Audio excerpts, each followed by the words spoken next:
کراچی سے تشریف لائے ہوئے ممتاز مداح رسول بلبل چمنستان رسول جناب محمد خاور نقشبندی بہت ہی خوبصورتی کے ساتھ آقا علیہ الصلوۃ والسلام کی بارگاہ میں اپنی حاضری پیش کر رہے تھے۔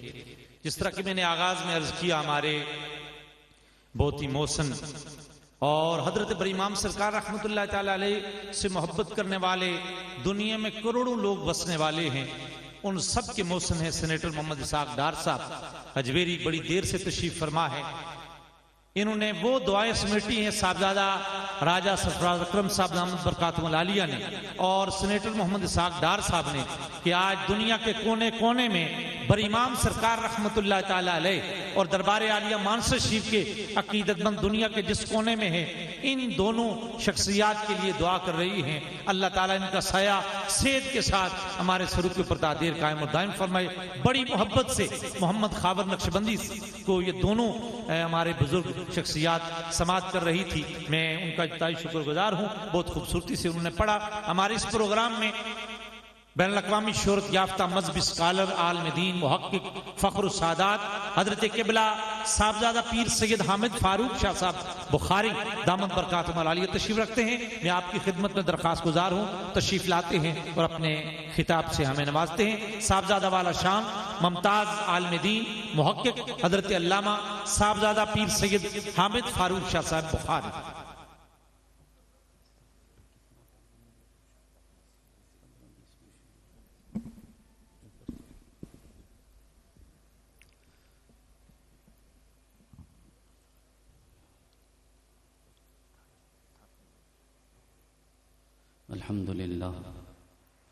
الحمد للہ وکفا وسلام علی عبادہ الذین اصطفیٰ خصوصاً علی محمد المصطفیٰ اما بعد فاعوذ باللہ من الشیطان الرجیم بسم اللہ الرحمن الرحیم ان الذین آمنوا وعملوا الصالحات سیجعل لہ الرحمن ودا صدق اللہ العظیم ان اللہ وملائکتہ یصلون علی النبی یا ایہا الذین آمنوا صلوا علیہ وسلموا تسلیما اللہم صل علی سیدنا و مولانا محمد وعلی آل سیدنا و مولانا محمد وبارک وسلم وصلی علیہ۔ حضرات گرامی، آج ہماری خوش نصیبی اور سعادت مندی ہے کہ ہم عرس مبارک کی اس مجلس میں حاضر ہیں۔ اللہ کریم کی بارگاہ میں التجا ہے کہ وہ ہمارا آنا اپنی بارگاہ میں قبول فرمائے اور ہمیں ہمیشہ اسی طرح اپنا اور اپنے محبوب نبی صلی اللہ علیہ وسلم کا ذکر کرنے کی توفیق عطا فرمائے۔ جن مبارک ہستیوں کا آج یہ عرس ہو رہا ہے، جن میں اولی ہستی حضرت بابا کلو سرکار رحمۃ اللہ تعالی علیہ، حضرت پیر سید انور شاہ صاحب رحمۃ اللہ علیہ، اور جناب محترم راجہ محمد اکرم صاحب شہید رحمۃ اللہ علیہ۔ حضرات گرامی، اللہ کریم نے جب بھی انسان کی روح کو تخلیق فرمایا ہے تو روح کو ہمیشہ کی زندگی عطا فرمائی ہے۔ جسم کا وقت بھی مقرر ہوتا ہے، لمحات بھی متعین ہوتے ہیں، یہ وجود ختم ہو جاتا ہے، لیکن روح ہمیشہ کے لیے قائم رہتی ہے، اور زندگی 5 مراحل سے گزرتی رہتی ہے۔ ہم شاید موت کو زندگی کا اختتام سمجھتے ہیں، لیکن یہ حقیقت نہیں ہے۔ جس طرح کہ ماں کے وجود سے، ماں کے پیٹ سے پیدا ہونا یہ زندگی کا آغاز نہیں ہے، اسی طرح مر جانا یہ زندگی کا اختتام نہیں ہے۔ عالم ارواح سے جو سلسلہ شروع ہوا تھا، اس نے عالم حشر تک، عالم آخرت تک چلتے رہنا ہے، لیکن مختلف مرحلے ہوتے ہیں، اور یہ زندگی کے 5 مراحل میں سے تیسرا مرحلہ ہے جس میں میں اور آپ موجود ہیں، جسے عالم رنگ و بو کہا جاتا ہے۔ یہ جہان فانی کا جو مرحلہ ہے، یہ تیسرا مرحلہ ہے۔ عالم ارواح پہلا مرحلہ تھا جہاں انسان کی تخلیق ہوتی ہے، عالم بطن یعنی ماں کا پیٹ دوسرا مرحلہ تھا، جہاں انسان 9 ماہ گزارتا ہے، اور سارے آپ اس بات پہ اتفاق کریں گے کہ ان 9 ماہ میں بھی بچہ زندہ ہی ہوتا ہے۔ اگر زندہ نہ ہو تو پھر ماں کے پیٹ سے اخراج یہ ممکن نہیں ہوتا۔ تو آج لوگ یہ سوال کرتے ہیں کہ اگر آپ قبر میں رہنے والوں کو زندہ مانتے ہیں تو ان کی زندگی ہماری عقل میں نہیں آتی، ہمارے شعور میں نہیں آتی کہ وہ کیسے زندہ ہیں۔ تو ہم اتنا ہی عرض کرتے ہیں کہ زندہ رکھنے والا جو ماں کے اتنے سے پیٹ میں بھی زندگی دے سکتا ہے، وہ چاہے تو قبر میں بھی زندگی عطا فرما سکتا ہے۔ یہ قدرت میرے رب کی ہے۔ نہ ماں کے پیٹ میں ہم اپنے اختیار سے زندہ تھے، نہ وہاں اپنے اختیار سے زندہ ہیں۔ تو زندگی تو بہرحال ہے، ہمارے تصور میں نہ آئے، ہماری سمجھ میں نہ آئے، ہمارے شعور میں نہ آئے، ہمارا فہم ناقص ہو سکتا ہے، میرے رب کی قدرت کبھی بھی ناقص نہیں ہو سکتی۔ اس نے قدرت کاملہ کے ساتھ انسان کو پیدا فرمایا ہے۔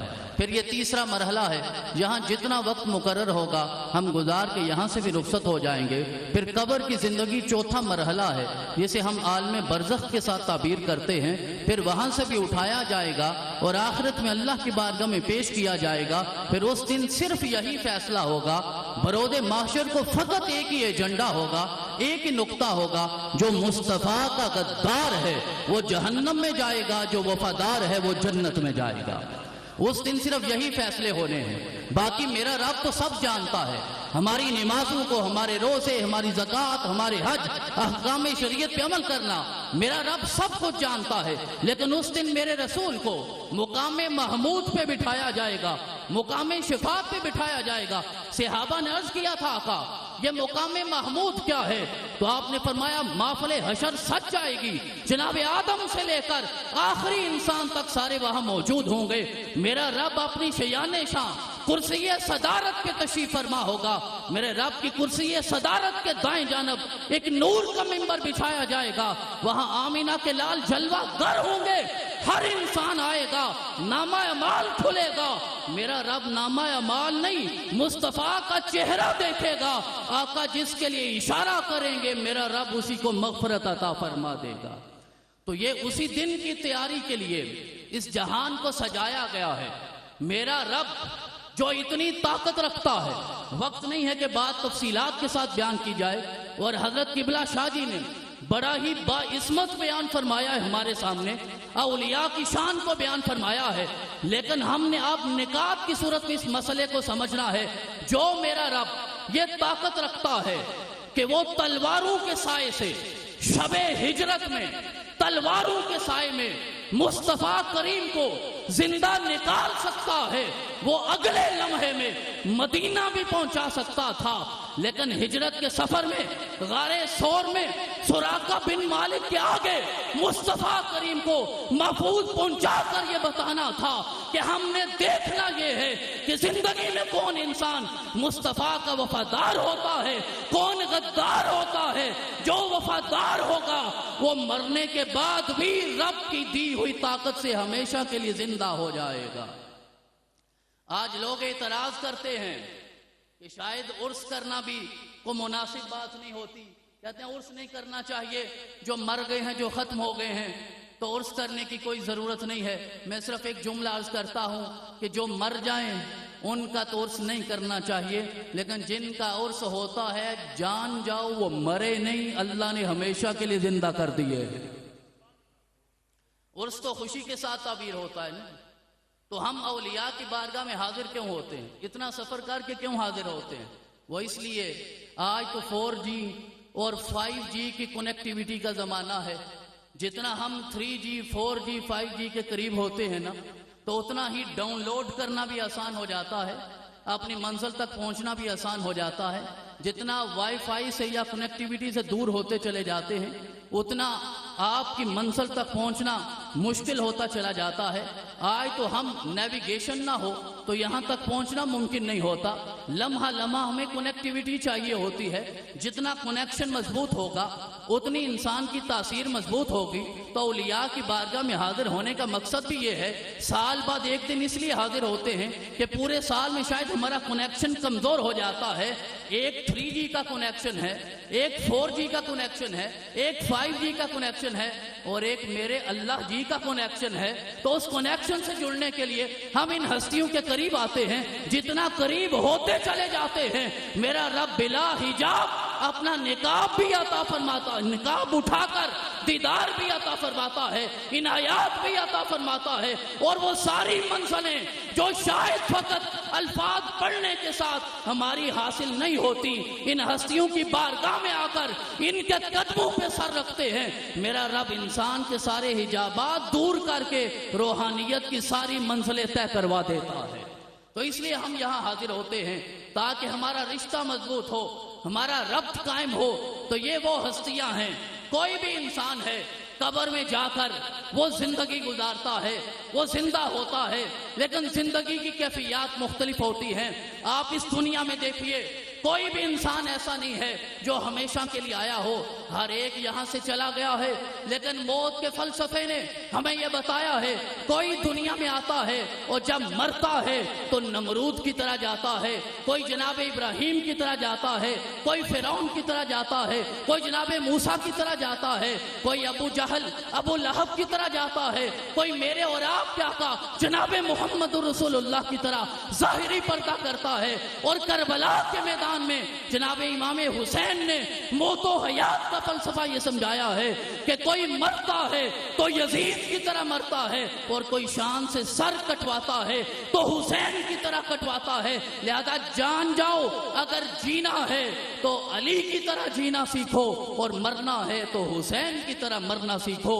جو اس طرح جیتا ہے, جو اس طرح مرتا ہے, پھر اس سے اللہ بھی راضی ہوتا ہے اور جناب محمد رسول اللہ بھی راضی ہو جاتے ہیں. تو زندگی کی یہ سانسیں تو ہر ایک کو نصیب ہوتی ہیں, لیکن انسان کس طرح زندگی گزارتا ہے جب تک عمل پختہ نہیں ہوگا, جب تک انسان کا کردار بہتر نہیں ہوگا, جب سیرت میں انسان کے کردار اور سیرت میں جب تک پختگی نہیں ہوگی تو اس وقت تک اللہ اور اس کا رسول راضی نہیں ہوتا. اولیاء کی بارگاہ میں آ کر ہمیں جو سبق حاصل کرنا ہے, جو درس حاصل کرنا ہے, جو رہنمائی لینی ہے, وہ اپنی سیرت کو نکھارنے کی رہنمائی لینی ہے.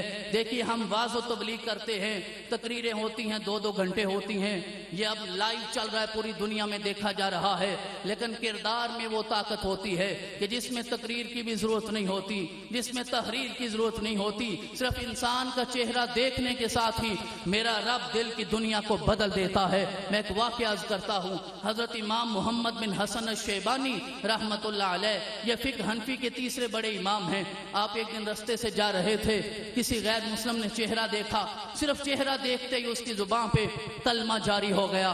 گھر گیا, لوگوں نے تانے دیے, تو نے اپنا دین چھوڑ دیا, تو لا دین ہو گیا. آخر وجہ کیا بنی ہے؟ کوئی تقریر سنی, کوئی تحریر پڑھی, کوئی تفسیر پڑھی, کوئی واعظ سنا, کہیں تبلیغ میں گئے ہو, اس کا جملہ سنیے گا اور حضرت بابا جی کا یہی پیغام ہے جو ہمیں آج اپنے ساتھ لے کر جانا ہے. وہ کہنے لگا نہ کوئی تقریر سنی ہے, نہ کوئی تحریر پڑھی ہے, نہ کسی واعظ کی مجلس میں بیٹھا ہوں, صرف مسلمانوں کے امام محمد کو دیکھا تو ان کا چہرہ اتنا حسین تھا, وہ اتنے خوبصورت تھے کہ میرے دل نے آواز دے کر کہا اگر مسلمانوں کا چھوٹا محمد اتنا حسین ہے تو بڑے محمد کے حسن کا عالم کیا ہوگا.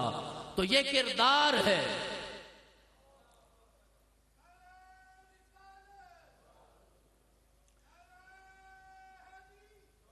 تو ان ہستیوں نے بار بار وعظ و تقریر کے ذریعے لوگوں کی دل کی دنیا کو بدلا نہیں ہے, اپنے کردار سے بدلا ہے, اپنے عمل سے بدلا ہے, اپنی سیرت اور صورت سے بدلا ہے, خدمت خلق سے بدلا ہے.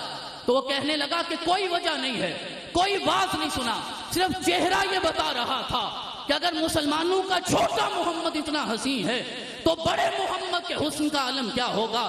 تو جس کا چہرہ اتنا حسین ہوگا خود اندازہ کر لیجئے اس کی سیرت کا عالم کیا ہے, سیرت کتنے بلند ہے کہ کوہ صفا پہ کھڑے ہو کے میرے آقا نے اعلان کیا مکے والوں اگر یہ کہوں کہ اس پہاڑ کے پیچھے سے لشکر حملہ آور ہونے والا ہے, کیا میری بات مان جاؤ گے؟ تو ابو جہل نے آگے بڑھ کے کہا, ابو جہل نے آگے بڑھ کے کہا, ابو جہل نے آگے بڑھ کے کہا اے محمد میں پہاڑی پہ چڑھوں گا, چڑھ کے دیکھوں گا, لشکر نظر آیا مان جاؤں گا, نہ نظر آیا تو کہوں گا میری آنکھ کا دھوکہ ہے, محمد نے جھوٹ نہیں بولا.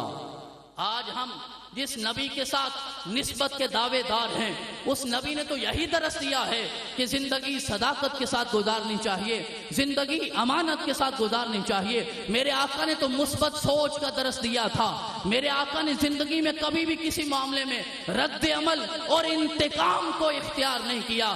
آج ساری امت انتقامی جذبے سے سرشار نظر آتی ہے۔ آقا نے ہمیشہ کسی بھی معاملے میں انتقام اور رد عمل نہیں دیا۔ یار فتح مکہ کے سارے واقعات ہم پڑھتے ہیں، ذرا دیکھیے فتح مکہ کوئی افسانہ نہیں ہے، فتح مکہ کوئی حکایت نہیں ہے، فتح مکہ کوئی ناول نہیں ہے۔ میرے آقا کے سامنے وہ سارے لوگ بیٹھے تھے جو آقا کو پتھر مارتے تھے، اوجڑیاں ڈالتے تھے، تانے دیتے تھے۔ میرے آقا نے فرمایا بولو میرے بارے میں کیا خیال کرتے ہو؟ کہنے لگے آپ تو کریم ہیں، آپ کا خاندان کریم ہے، ہم کرم کی توقع کرتے ہیں۔ آقا نے فرمایا جاؤ میں اللہ کے نام پہ تم سب کو آزاد کرنے کا اعلان کرتا ہوں۔ وہی سیرت کا درس لے کر یہ ہستیاں تشریف فرما ہوتی ہیں۔ 1950 میں حضرت بابا جی کا وصال ہوا۔ تقریباً آج سے 74 سال پہلے حضرت کا وصال ہوا۔ جب وصال ہوا تھا کون جانتا تھا کہ 2023 میں 73 سال ہو گئے، 2023 میں جب عرس مبارک کی مجلس ہوگی تو اتنے لوگ حضرت بابا جی کے در پہ آ کے حاضر ہوں گے، کوئی نہیں جانتا تھا۔ میرے رب نے شرف قبولیت عطا فرمایا، اتنے لوگوں کے دلوں میں محبت ڈالی، انہیں یہاں بلایا، انہیں یہاں بٹھایا، کیونکہ میرا رب آج عطا فرمانا چاہتا ہے، ان ہستیوں کے ذریعے یہ بتانا چاہتا ہے کہ اگر میرے ایک ولی کے ساتھ تم اپنی نسبت جوڑ لو گے، ایک عام ولی کے ساتھ تمہاری نسبت ہو جائے گی تو میرا رب تم پر اپنی رحمت کی بارش کرتا ہے۔ اگر عام ولی سے نسبت ہو جائے تو میرا رب اتنا عطا کرتا ہے۔ تو اگر امام الولایت حضرت مولا علی سے نسبت ہو جائے، علی سے نسبت کرنے والا انسان جب سر سجدے میں رکھتا ہے تو میرا رب علی کے صدقے اپنا دیدار بھی عطا کرتا ہے، زندگی میں ساری نعمتیں بھی عطا فرماتا ہے۔ اور جتنا ان ہستیوں سے ہم دور ہوتے چلے جاتے ہیں اتنا ہمارا رب کمزور ہوتا چلا جاتا ہے۔ ان کی بارگاہ میں آنے سے دیکھیے زندگی میں میرا رب بڑے بڑے منصب عطا کرتا ہے، لیکن ہر منصب کی آخر کوئی حد ہوتی ہے۔ صرف ایک ہی منصب ہے جس کے زمانے میں کوئی حد ہی نہیں ہے، وہ منصب رسالت ہے جو میرے رب نے میرے اور آپ کے آقا جناب محمد رسول اللہ کو عطا فرمایا۔ اور جتنے نبی اور رسول آئے انہیں بھی وہ نہیں ملا جو ہمارے آقا کو نصیب ہوا ہے، اور ہمیں آپ کی غلامی نصیب ہو گئی تو آقا کے جتنے قریب ہوں گے، جتنی قربت پائیں گے۔ حدیث مبارکہ آقا نے ارشاد فرمایا کہ جہاں محفل ذکر ہوتی ہے، عرس کی محفل ہوتی ہے، اولیاء کا ذکر ہوتا ہے، صالحین کا تذکرہ ہوتا ہے، تسبیح و تقدیس ہوتی ہے، تحلیل و تکبیر کی محفل ہوتی ہے، میرا رب اپنے فرشتوں کو بھیجتا ہے روئے زمین پہ، جا کے تلاش کرو کہ آج کی رات کہاں میرا ذکر ہو رہا ہے۔ وہ ڈھونڈتے ڈھونڈتے آ جاتے ہیں، پہنچتے ہیں، ساری رات بیٹھتے ہیں، ذکر سنتے ہیں۔ جب اپنے رب کی بارگاہ میں جاتے ہیں میرا رب ارشاد فرماتا ہے بتاؤ ساری رات کہاں گزار کے آئے ہو؟ عرض کریں گے مولا کچھ لوگ تھے جو تیرا ذکر کر رہے تھے، تیرے ذکر کی محفل سے جا کے بیٹھے تھے، تیرے رسول پہ درود پڑھ رہے تھے، اہل بیت اطہار سے محبت کا دھم پڑھ رہے تھے۔ میرا رب فرمائے گا بتاؤ مجھے وہ ساری رات کیا مانگتے رہے ہیں، کیا طلب کرتے رہے ہیں، کیا سوال کرتے رہے ہیں؟ وہ فرشتے عرض کریں گے مولا وہ جنت کا مطالبہ کرتے رہے، جہنم سے بچنے کی دعا کرتے رہے۔ میرا رب ارشاد فرمائے گا کہ اس مجلس میں جتنے لوگ آئے تھے میں تمہیں گواہ بنا کر کہتا ہوں میں ان کی زندگی کے سارے گناہ بھی معاف کرتا ہوں اور اپنی جناب سے جنت دینے کا اعلان فرماتا ہوں۔ یہ اعلان ہو جاتا ہے۔ ایک فرشتہ عرض کرے گا یہ بات ہے سمجھنے والی کہ ان کی بارگاہ میں آنے سے نسبتیں کیا ملتی ہیں، اس صحبت کا اثر کیا ہوتا ہے۔ ایک فرشتہ عرض کرے گا حدیث مبارکہ کے لفظ ہیں، عرض کرے گا مولا کچھ لوگ تو تیرا ذکر کرنے کے لیے بیٹھے تھے لیکن کوئی ایک بندہ ایسا بھی تھا جو تیرا ذکر کرنے نہیں آیا تھا، وہ اس مجلس کے پاس سے گزر رہا تھا اور اس نے سوچا کہ میں بھی محترم راجہ صاحب کو سلام پیش کر جاؤں۔ وہ اپنے کسی مقصد کے لیے وہاں سے گزرتے گزرتے وہیں بیٹھ گیا، اس کا کوئی دوست تھا وہ وہیں بیٹھا رہا، اس نے کوئی ذکر نہیں کیا، کیا تو نے اسے بھی معاف کر دیا؟ تو میرا رب ارشاد فرمائے گا ہم الجلساء الذین لا یشقی جلیسہم، یہ ایسے لوگ ہیں کہ جن کی محفل میں کوئی بھی آئے ارادہ نیت نہ بھی ہو، آنے سے پہلے وہ بدبخت ہوتا ہے جانے سے پہلے میرا رب ہمیشہ کے لیے اسے خوش بخت بنا دیا کرتا ہے۔ تو لہذا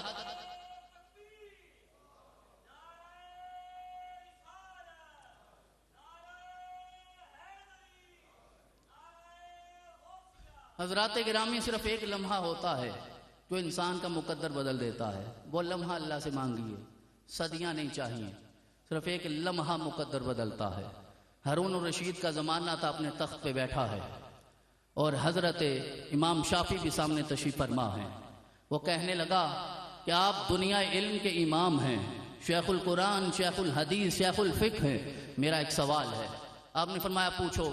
کہنے لگا میرا سوال یہ ہے کہ یہ بتائیے کہ اس وقت ہمارا رب کیا کر رہا ہے۔ اب میرے پاس تو اس سوال کا کوئی جواب نہیں، اور میرا یقین ہے میری مجلس میں بیٹھے ہوئے کسی فرد کے پاس اس کا جواب نہیں ہوگا، اور وہ بھی جانتا تھا کہ اس کا جواب تو ہے ہی کوئی نہیں، اور صرف چاہتا یہ تھا کہ امام یہ کہیں کہ میرے پاس جواب نہیں، اور میں زمانے کو کہوں جن کے تم ہاتھ چومتے ہو ان کا علم تو اتنا سا ہے، لیکن وہ بھی کہوں کہ آل محمد میں سے تھے، محمد زادے تھے۔ تو حضرت امام شافعی نے فرمایا بادشاہ سلامت، آپ کے دربار کا اسلوب یہ ہے کہ اس دربار میں جو مانگنے والا ہوتا ہے، جو سوال کرنے والا ہوتا ہے، وہ نیچے بیٹھتا ہے، عطا کرنے والا، جواب دینے والا اوپر بیٹھتا ہے۔ تو آج آپ نے سوال کیا ہے، اگر آپ نیچے آ جائیں اور میں تخت پہ بیٹھوں اور پھر آپ سوال کریں تو آپ کے اسلوب دربار کے مطابق پھر میں آپ کو جواب دوں گا۔ اب خلیفہ پریشان تو ہوا، اسے توقع نہیں تھی کہ ایسا ہوگا، لیکن ایسا ہو گیا۔ اب وہ منظر بدل گیا، خلیفہ نیچے آ گیا، حضرت امام کی مسند پہ آ کے بیٹھا، امام خلیفہ کی مسند پہ تشریف فرما ہوئے۔ آپ نے فرمایا آپ پوچھو تیرا سوال کیا ہے۔ بھرے دربار میں کہنے لگا یہ بتائیے اس وقت ہمارا رب کیا کر رہا ہے۔ تو اس رب کے بے نیاز بندے نے یہ کہا کہ دیکھو میرا رب اس وقت یہ کر رہا ہے کہ ایک بادشاہ کو مسند سے اٹھا کے زمین پہ بٹھا رہا ہے اور ایک فقیر کو زمین سے اٹھا کے مسند نشی کر رہا ہے۔ تو وہ ایک لمحہ ہے جو مقدر بدلتا ہے، وہ نصیب ہو گیا، ان ہستیوں کی بارگاہ سے نصیب ہو گیا تو انسان کامیاب ہو جائے گا۔ وقت بالکل مختصر ہے، میں اپنی بات ختم کرتے ہوئے اس حدیث مبارکہ کا حوالہ دینا چاہتا ہوں کہ میرے آقا نے اپنی آخری خطبے میں اعلان فرمایا تھا کہ میں تم میں دو چیزیں چھوڑ کے جا رہا ہوں، انی تارک فیکم الثقلین، میں تم میں دو بھاری چیزیں چھوڑ کے جا رہا ہوں۔ صحابہ نے عرض کیا آقا ارشاد فرمائیے۔ آپ نے فرمایا ایک قرآن ہے، دوسری میری اطرت ہے، میری اولاد ہے، اہل بیت ہیں، مولا علی ہیں، جناب زہرا ہیں، حسن ہیں، حسین ہیں، جو بروز محشر مجھ سے ملاقات کرنا چاہتا ہے، ہم میں سے ہر ایک آقا سے ملاقات کرنا چاہتا ہے، تو آقا نے اس کا ایڈریس دیا ہے۔ جس طرح مجھے آتے ہوئے میرے بھائی نے لوکیشن بھیجی تھی کہ یہاں پہنچنا ہے، یہاں حاضر ہونا ہے، تو آقا نے لوکیشن عطا فرمائی ہے۔ اگر ملنا چاہتے ہو رسول اللہ کی بارگاہ میں تو آقا نے فرمایا میں حوض کوثر پہ کھڑا ہوں گا، جام بھر کے کھڑا ہوں گا، اپنے امتی کا انتظار کروں گا، میرا پیاسا امتی آئے گا، میں اسے حوض کوثر کا جام عطا فرماؤں گا۔ صحابہ نے عرض کیا آقا کیا آپ ہر امتی کو وہ جام عطا فرمائیں گے؟ آپ نے فرمایا ہر امتی کو نہیں دوں گا، جام اسے پلاؤں گا جو قرآن سے بھی محبت کرے گا، میرے حسین سے بھی محبت کرے گا، جو صرف قرآن سے محبت کرے، اہل بیت اطہار سے محبت نہ کرے۔ ہو سکتا ہے ذہنوں میں سوال پیدا ہو کہ آقا کا کیونکہ اپنا خاندان تھا تو اس لیے آقا نے فرما دیا میرے خاندان سے محبت کرو۔ نہیں حضرات محترم، قرآن سے محبت کا حق ادا کر کے اس خاندان نے دکھایا ہے۔ مولا علی جب سواری پہ سوار ہوتے تھے، ایک طرف قدم رکھتے تھے تو الحمد سے آغاز ہوتا تھا، دوسری طرف قدم جاتا نہیں تھا، قرآن مکمل ہو جاتا۔ لوگ اعتراض کرتے ہیں کہ یہ ممکن نہیں ہے، یہ روایت درست نہیں ہے، اتنی دیر میں کیسے ممکن ہو سکتا ہے کہ ایک طرف قدم رکھا جائے اور آغاز کیا جائے قرآن کا، دوسری طرف قدم جانے سے پہلے قرآن ختم ہو جائے؟ تو اس اعتراض کا جواب خود قرآن دیتا ہے۔ سورۃ النمل میں 19ویں پارے میں حضرت سلیمان علیہ السلام کا واقعہ ہے۔ آپ نے بڑے دربار میں کہا ملکہ بلقیس جو ہزاروں میل کے مسافت پہ بیٹھی ہے، اس کے آنے سے پہلے پہلے مجھے اس کا تخت چاہیے۔ ایک جن کھڑا ہو جاتا ہے، اس نے کہا کہ میں لا کے دوں گا، یہ مجلس برخاست ہونے سے پہلے پہلے تخت آپ کے قدموں میں ہوگا۔ آپ نے فرمایا آج کسی جن کا امتحان نہیں لینا، آج میں نے اپنے امتی کا امتحان لینا ہے، اللہ کے عام بندے کا امتحان لینا ہے۔ پھر حضرت آصف بن برخیہ کھڑے ہوئے، کہا حضرت آپ اجازت دیں، آپ پلک بعد میں جھپکیں گے، بلقیس کا تخت پہلے آپ کے قدموں میں ہوگا۔ یہ قرآن کا واقعہ ہے، قرآن نے بیان کیا ہے، یہ کرامت ہے آصف بن برخیہ کی اور معجزہ ہے حضرت سلیمان کا۔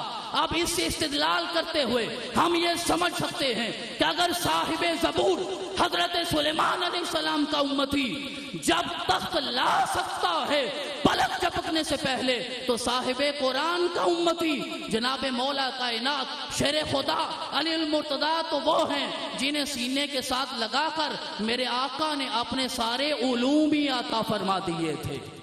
آج ہم سب یہاں بیٹھے ہیں اور ہم جانتے ہیں حضرت امام اعظم ابو حنیفہ کو، سارے جانتے ہیں، بچہ بچہ جانتا ہوگا امام اعظم ابو حنیفہ کو، لیکن امام اعظم ابو حنیفہ کو یہ تعارف کہاں سے ملا، انہیں یہ پہچان کہاں سے ملی، انہیں یہ شناخت کہاں سے نصیب ہوئی؟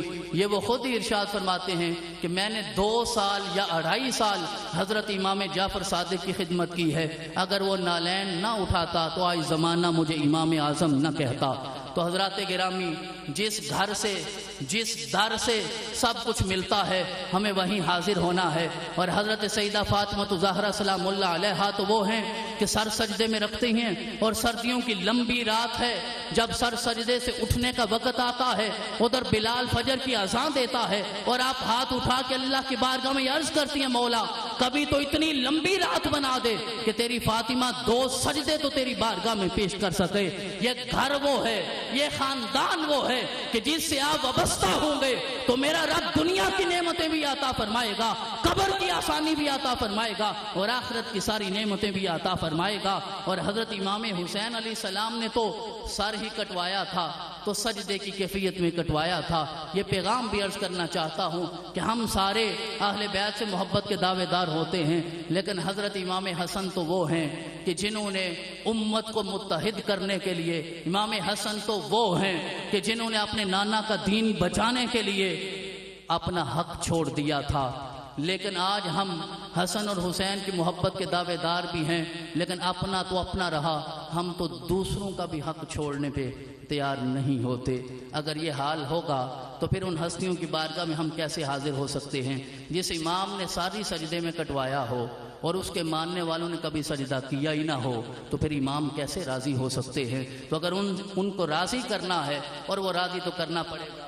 بالکل آخری بات میں آپ کی خدمت میں عرض کرتا ہوں، اور آخری بات یہ ہے حضرات گرامی کہ اس ملک میں کبھی نہ کبھی تو الیکشن ہونے ہی ہیں۔